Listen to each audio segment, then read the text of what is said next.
Hello 102, my name is Brittany Teacher and today is Tuesday, March 10th, 2020. I'm here to do your Storytown lesson with you. Today we are going to finish reading our story that we started last week, and then we are going to answer some workbook questions together. Everyone, let's open your books to page 442. We are going to continue reading the story.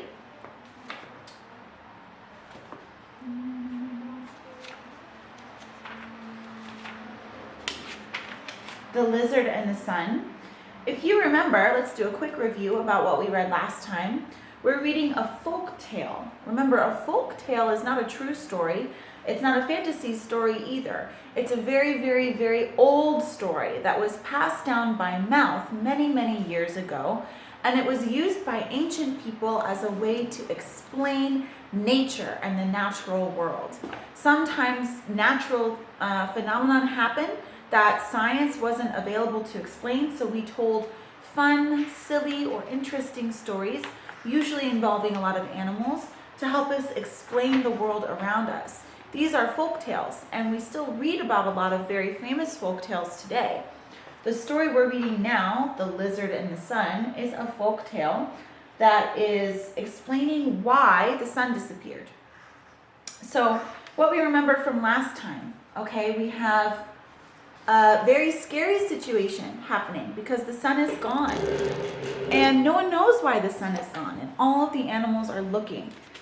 Remember, it's been dark for many days. It's not just dark because it's nighttime. It's been dark for many days, and everything and everyone are anxious, which is to mean worried and afraid. They don't know where the sun is gone, so they're looking. The frogs and the fish are looking in the water. The deer are looking in the park or in the forests. And we have, and even the eagles are searching in the air and in the mountains. Now we have one animal called the lizard who searches everywhere on rocks and trees, and one day comes across a glowing rock. This glowing rock shone so brightly that it seemed to glow, and the lizard was very excited. So now we're going to begin on page 442. I want you to imagine while we're reading, what would you feel like if the sun had been gone for many days and you didn't know how it was, where it was, or when it was coming back? Also, while I read, I want you to listen and point, and then I want you to try and read the whole story after I'm finished, okay? Here we go, 442. At last, the lizard reached the city. Even though there had been no sunlight for many days, the people had kept on working. The barges floated softly on the waters of the lagoon, laden with fruits and flowers.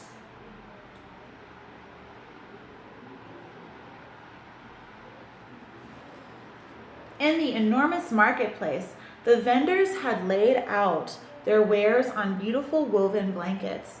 The pyramids of fruits and vegetables looked like tiny copies of the great stone pyramids that loomed over the city. Oh, now look. What society do you guess the story is from? What civilization? Because can you imagine an ancient civilization that had pyramids in the distance? Where do the pyramids come from? Let's continue. But without the sun's light, no one could see the brilliant colors of the peppers and tomatoes, the beautiful deep colors of the blankets and shawls. Instead, the flickering torches that lit the marketplace cast deep shadows. And instead of the cheerful bustle of people buying and selling and having a good time, there was a low murmur of worried voices, wondering how long this endless night might last.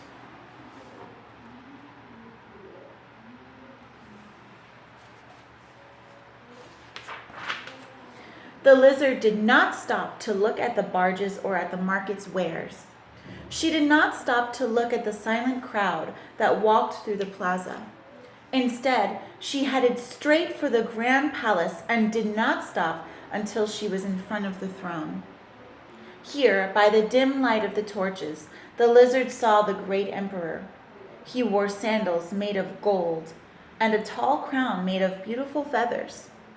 "Sir, I have seen a rock which shone with a strange light," said the lizard.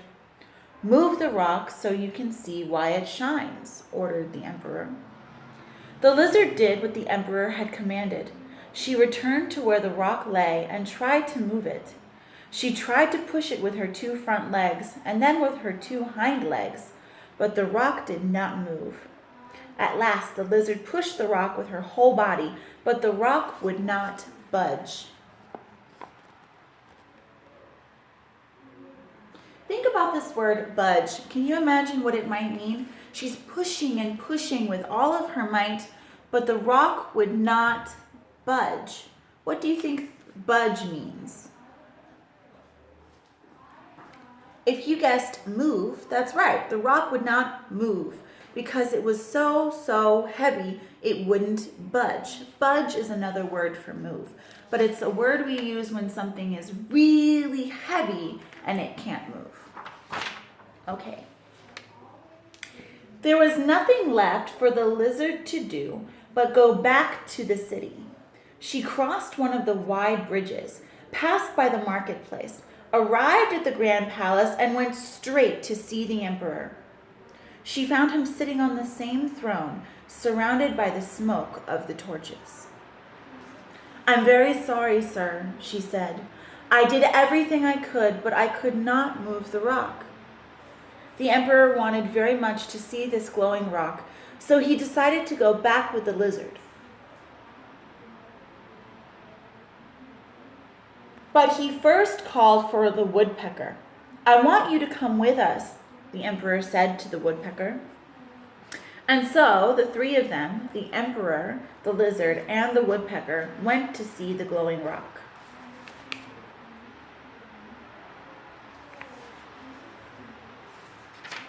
Oh, and now we have to stop. Woo! The story gets more and more exciting. Okay, so what happened in the section of story that we read today, the 5 pages we read?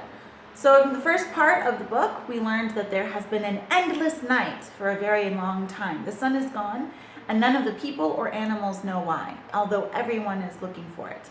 People are anxious. That means nervous and afraid that the sun will never come back. They don't know where it's gone or why. But there is one animal who is a lizard, who is running around trees and rocks and finds a special glowing rock. She runs and runs to go see the emperor and tells him, "I've seen a glowing rock." And the emperor says, "Try to move it and see why it glows."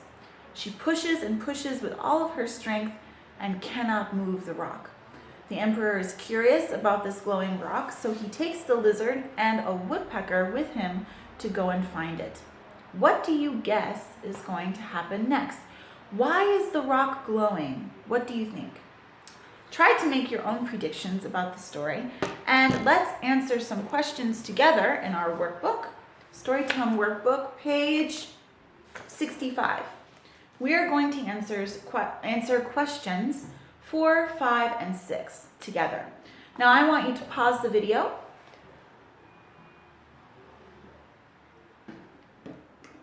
Pause the video and answer questions 4, 5, and 6 by yourself, and then hit play when you're ready to review the questions with me. Okay, are you back? Let's read together. Number 4.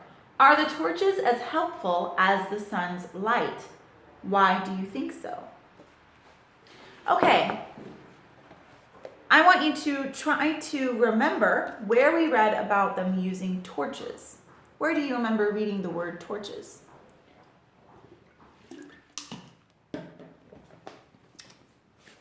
Let's look back at our story.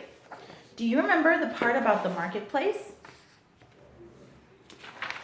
What was happening in the marketplace with the torches? That is on page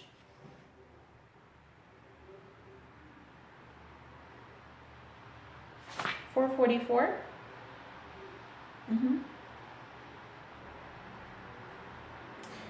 Look on page 44 and tell me where you see the keyword torches.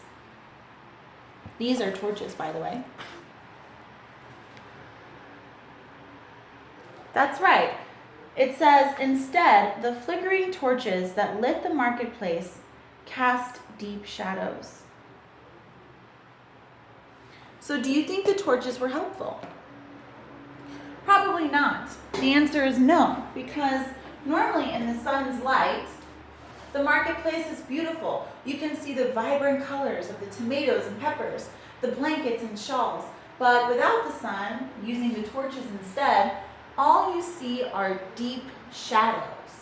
So the answer to number 4 is no, because the torches cast deep shadows.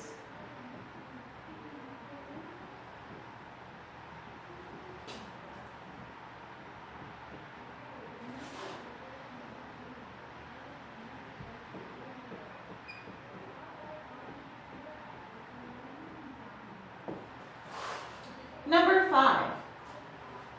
Number 5 says, why does the lizard try to move the rock? Do you remember why? Do you remember the picture in our story of the lizard trying to move the rock? That's on page 447.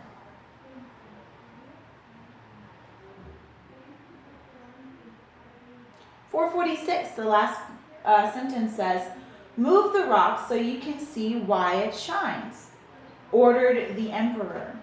The lizard did what the emperor had commanded. She returned to where the rock lay and tried to move it. So why did she try to move it? Because the emperor told her to. So we can say, the emperor commanded her. What does commanded mean? It means to tell her, but when a person is very important, like an emperor or a king, and they tell you to do something, it has a stronger meaning. It means you must do it. I command you, go move that rock. It means the lizard has no choice because her emperor told her to. So the emperor commanded her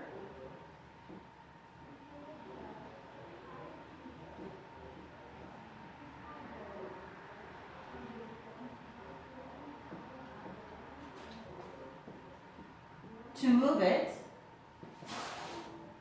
Why did he want her to move it? Because he wanted her to see why it shines. So we can say the emperor commanded her to move it and see why it shines.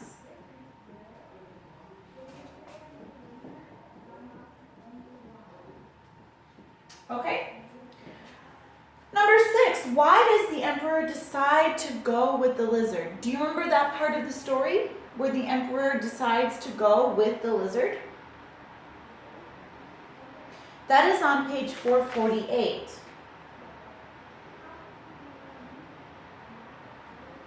Uh, 449.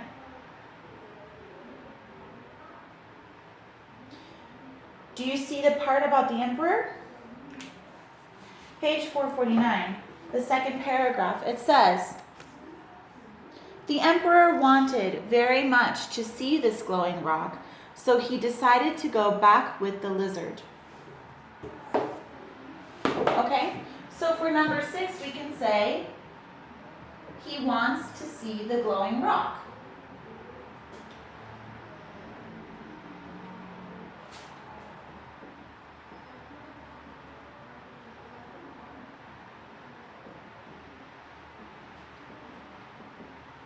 Okay, we are finished now with our lesson for today. I will get closer to the board so you can see. Here are your answers. If you didn't answer exactly the same way, that's okay, as long as you're using the book to help you. Like if your sentences don't say the exact same thing, that's okay, as long as you said something similar. You can take a picture of the work that you did and then send it back to me and I will correct it for you. Thank you for watching today's video. I will see you next time. Bye.